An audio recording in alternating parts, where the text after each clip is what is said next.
Je reluquais l'oreille, assis sur ma valoche. Certes, il y a la manifestation, l'agglo en train, mais avant cette manifestation ou soutenant cette manifestation, il y a des passionnés que Jean-Paul représente. D'abord, Jean-Paul, vous êtes un passionné. Si j'étais pas passionné, je ne pense pas que je sois là. Parce que sinon, on peut pas. Si on n'est pas passionné, on ne fait rien, on ne bouge pas, on reste dans son coin. Et là, bon, en plus, moi, ma passion, j'ai toujours cherché à la transmettre. C'est pour ça que j'ai créé le musée, pour les générations à venir. Si je fais aussi des ouvrages, c'est pour transmettre ce que je sais sur le chemin de fer. Sinon, je reste chez moi. Ça ne sert à rien. Alors Jean-Paul, on ne va pas pouvoir faire comme ça dans le détail des tours et des détours sur l'ensemble du musée. On va d'abord, avec vous, grâce à vous, parler des pièces les plus remarquables. Alors les plus remarquables, ça sera bien sûr la locomotive à vapeur 141R 1298. Après, nous avons une BB Midi 4162 qui est classée monument historique. C'est quand même une pièce assez exceptionnelle. Nous avons un wagon bifoudre qui servait au transport du vin. Ouais, ça va bien dans une région qui aime le vin. Ah ben, et puis en plus, bon, c'était une région aussi qui en exportait beaucoup, là, parce que les Parisiens aussi, ils aiment le vin, il fallait quand même leur le monter. C'est pour ça que ces wagons ont été créés. Alors, 72 passionnés au sein d'associations 72, même je crois qu'on a fait, je viens d'entendre 73e ce matin. Ah, un de plus. Un de plus. Ah bon, peut-être que ce soir, on sera peut-être une centaine, je ne le sais pas. Mais plus on sera, mieux ça sera. Parce que c'est vrai que, bon, et en plus, d'après ce que j'ai entendu dire, ça serait un jeune. Et nous, bon, c'est vrai que moi, j'arrive maintenant, pas en fin de vie, j'espère, mais je suis plus du mauvais côté que du bon. Donc, il faut savoir transmettre aux jeunes générations. Allez, on va terminer comme ça, Jean-Paul. Invitez surtout celles et ceux qui nous regardent, qui nous sont fidèles à venir. Au musée, c'est ouvert de quand à quand? Alors, le musée, bon, là, jusqu'à ce soir 18h, mais sinon, il est ouvert que le samedi après-midi. Dans un premier temps, on verra s'il prend de l'ampleur. Il faudra peut-être voir autre chose, des ouvertures un peu plus importantes. Et peut-être avoir des salariés, mais là, bon, c'est pas moi qui vais décider.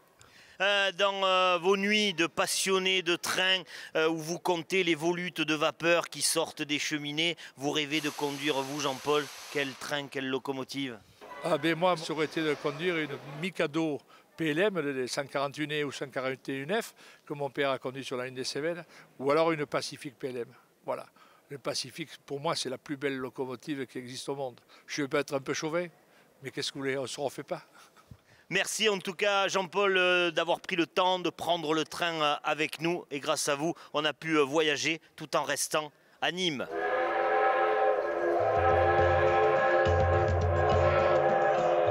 Locomotive, locomotive, locomotive d'or. On a eu jusqu'alors un sympathique conducteur, et bien voilà, presque une sympathique certes, mais presque conductrice. Bonjour Mariette. Bonjour. Ça fait plaisir de vous voir, de pouvoir discuter, parce que tout à l'heure, on n'aurait même pas pu vous tendre le micro, vous n'aviez surtout pas le temps.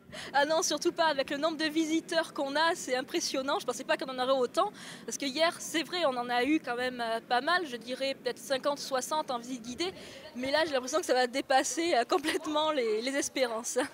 Depuis combien de temps vous êtes avec eux? J'ai commencé le 27 février, donc ça va faire 4 mois et je finis le 30 juin. Et alors, le rendu de stage, si vous aviez au niveau de l'émotion, hein, je ne vous parle pas de technique, mais le compte rendu émotionnel du stage? Ah, franchement, je regrette en rien d'être venue ici. Je me suis vraiment régalée et j'espère pouvoir revenir un jour. Et ce qui est sûr, c'est que je vais m'inscrire en tout cas ici en tant que bénévole parce que je me suis vraiment régalée et j'ai pas envie de sortir de suite de ce monde-là.